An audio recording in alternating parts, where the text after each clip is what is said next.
ఈ రోజుల్లో ప్రేమకి, పెళ్లికి దేశాల మధ్య సరిహద్దులు లేవు కదా. కాని చట్టాల మాటేంటి, అవింకా సరిహద్దులకే కట్టుబడి ఉన్నాయి. ఇక్కడే మనకు కాన్ఫ్లిక్ట్ ఆఫ్ లాస్ అని ఒక పెద్ద సమస్య ఎదురవుతుంది. దీన్నే మనం ప్రైవేట్ అంతర్జాతీయ చట్టం అంటాం. ఇదేదో పుస్తకాల్లో ఉండే థియరీ మాత్రమే కాదు, ఎన్నో జంటలు నిజ జీవితంలో ఎదుర్కొంటున్న ఒక పెద్ద సవాలు. దీని గురించి ఈరోజు వివరంగా మాట్లాడుకుందాం. ఈ ప్రశ్నతోనే మన విశ్లేషణ మొదలవుతుంది. ఆలోచించండి, ఇద్దరు వ్యక్తులు వేర్వేరు దేశాలకి చెందినవాళ్లు. ఒక దేశంలో పెళ్లి చేసుకున్నారు, మరో దేశంలో కాపురం పెట్టారు, ఇంకో దేశంలో విడిపోవాలననుకుంటున్నారు. ఇప్పుడు వాళ్ల చట్టపరమైన పరిస్థితి ఏంటి? ఏ దేశ చట్టం వాళ్ళని విడదీస్తోంది, ఏ దేశ చట్టం వాళ్ళనింకా కలిపి ఉంచుతుంది? ఇదొక పెద్ద గందరగోళం. ఒక్కసారి ఈ దృశ్యాన్ని ఊహించుకోండి. భారతదేశానికి చెందిన ఒక అబ్బాయి, అమెరికాకి చెందిన అమ్మాయి ఇంగ్లండ్లో పెళ్లి చేసుకుని దుబాయ్లో ఉంటున్నారు. ఇప్పుడు వాళ్లు విడాకులు తీసుకోవాలనుకుంటున్నారు. వాళ్ల పెళ్లిని, విడాకులను ఏ దేశ చట్టం ప్రకారం నిర్ణయించాలి? ఇండియా చట్టమా, అమెరికాదా, లేక ఇంగ్లండా, లేదా వాళ్లు నివసిస్తున్న దుబాయ్ చట్టమా? ఇక్కడే ప్రైవేట్ అంతర్జాతీయ చట్టం ఎంత ముఖ్యమో మనకర్థమవుతుంది. సరే, ఈ క్లిష్టమైన సమస్యను అర్థం చేసుకోవాలంటే మనం ముందుగా ఒక పెళ్లి చట్టం ప్రకారం అసలు ఎప్పుడు చెల్లుతుందో తెలుసుకోవాలి. ప్రైవేట్ అంతర్జాతీయ చట్టం ప్రకారం ఒక వివాహం చెల్లుబాటు అవ్వాలంటే రెండు కీలకమైన విషయాలు చూడాలి. ఒకటి, ఫార్మల్ వ్యాలిడిటీ, అంటే పెళ్లి జరిగిన రూపం. రెండు, ఎసెన్షియల్ వ్యాలిడిటీ, అంటే ఆ పెళ్లి యొక్క సారాంశం. వీటి మధ్య తేడా చాలా సింపుల్ అన్నమాట.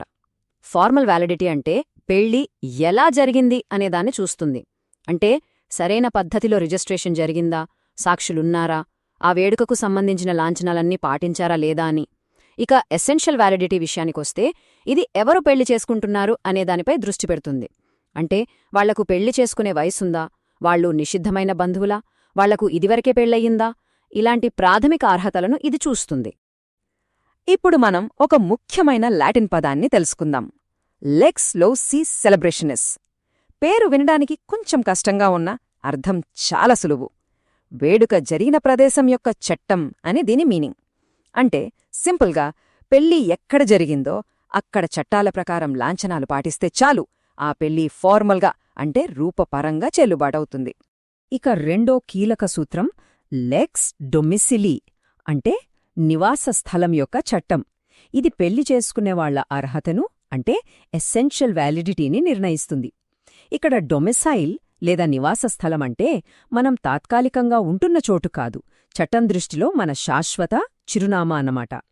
సో ఇద్దరు వ్యక్తులు పెళ్లి చేసుకోవడానికి వాళ్ల సొంత దేశ చట్టాలు ఒప్పుకుంటున్నాయా లేదా అని ఈ సూత్రం చూస్తోంది. దీన్నే ప్రముఖ న్యాయవేత్త ఆర్హెచ్ గ్రేవ్సన్ తన మాటల్లో చాలా స్పష్టంగా చెప్పారు. పెళ్లి సారాంశం అంటే ఎవరు పెళ్లి చేసుకోవచ్చు అనేది వాళ్ల డొమిసైల్ చట్టాలపై ఆధారపడి ఉంటుంది. కానీ పెళ్లి ఎలా జరగాలి అనేది మాత్రం అది ఏ దేశంలో జరిగితే ఆ దేశ చట్టంపై ఆధారపడి ఉంటుంది. ఈ రెండు పరీక్షలు పాసైతేనే ఒక అంతర్జాతీయ వివాహం పూర్తిగా చెల్లుబాటవుతుంది. ఈ రూపం సారం మధ్య తేడాని చట్టపరంగా స్థిరపరిచిన ఒక ల్యాండ్మార్క్ కేసుంది. అదే బ్రూక్ వర్సెస్ బ్రూక్స్. ఈ ఆంగ్ల చట్టంలోని మైలురాయి కేసులో ఏం జరిగిందంటే, ఒక పెళ్లి అది జరిగిన ప్రదేశ చట్టం ప్రకారం కరెక్టే అయినా పెళ్లి చేసుకున్న వాళ్ల సొంత దేశ చట్టం ప్రకారం అది నిషిద్ధమైతే ఆ వివాహం చెల్లదని కోర్టు తీర్పిచ్చింది. ఇక్కడే అసలు సమస్య మొదలవుతోంది. ఒక చట్టం అవునంటుంది, మరో చట్టం కాదంటుంది. ఇప్పుడు మనం ఈ టాపిక్లోకెల్లా చాలా చెప్పాలంటే కొంచెం విచిత్రమైన కానీ చాలా సీరియస్ సమస్య దగ్గరికొచ్చాం. దాని పేరే లింపింగ్ మ్యారేజ్, తెలుగులో కుంటి వివాహం అనొచ్చు. ఈ పదం వినడానికి వింతగా ఉన్నా ఇది సృష్టించే గందరగోళం మాత్రం చాలా తీవ్రంగా ఉంటుంది. ఇంతకీ ఈ లింపింగ్ మ్యారేజ్ అంటే ఏంటి? సింపుల్గా ఒక జంట ఒక దేశంలో చట్టప్రకారం విడాకులు తీసుకుంటారు, కాని వాళ్ల స్వంత దేశం దృష్టిలో వాళ్ళింకా భార్యాభర్తలే. అంటే ఒకచోట విడాకులు పొందిన జంట మరోచోట ఇంకా వివాహితులే. ఈ ద్వంద్వస్థితి ఎన్నో చట్టపరమైన చిక్కులకు దారితీస్తుంది. ఇది ఎంత పెద్ద సమస్యో ఒక చిన్న ఉదాహరణతో చూద్దాం. ఒక భారతీయ జంట అమెరికాలోని నెవాడాకి వెళ్లి అక్కడి చట్టాల ప్రకారం చాలా సులభంగా విడాకులు పొందారు అనుకుందాం. కాని భారతీయ కోర్టులు ఆ విడాకుల డిక్రీని గుర్తించడానికి ఒప్పుకోకపోవచ్చు. అప్పుడేమవుతుంది? వాళ్లు అమెరికాలో విడాకులు తీసుకున్నట్టే, కాని ఇండియాకొస్తే మాత్రం వాళ్ళు చట్ట ప్రకారం ఇంకా భార్యాభర్తలే. దీనివల్ల వచ్చే ఇబ్బందులు మామూలుగా ఉండవు. వాళ్ల లీగల్ స్టేటస్ ఏంటో వాళ్లకే తెలియని అనిశ్చితి. ఆస్తి హక్కులు, వారసత్వ హక్కులు దేశాన్ని బట్టి మారిపోతాయి. ఒకవేళ వాళ్లలో ఒకరు మళ్లీ పెళ్లి చేసుకుంటే అది ఇండియాలో బహుభార్యాత్వం కింద కేసయ్యే ప్రమాదముంది.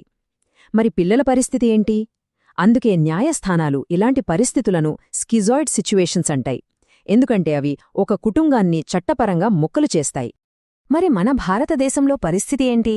మన కోర్టులు ఇలాంటి విదేశీ విడాకుల డిక్రీలను ఎలా చూస్తాయి? ఏ ఆధారాలతో ఒక విదేశీ తీర్పును గుర్తిస్తాయి లేదా తిరస్కరిస్తాయి? ఆ పద్ధతి ఏంటో ఇప్పుడు తెలుసుకుందాం.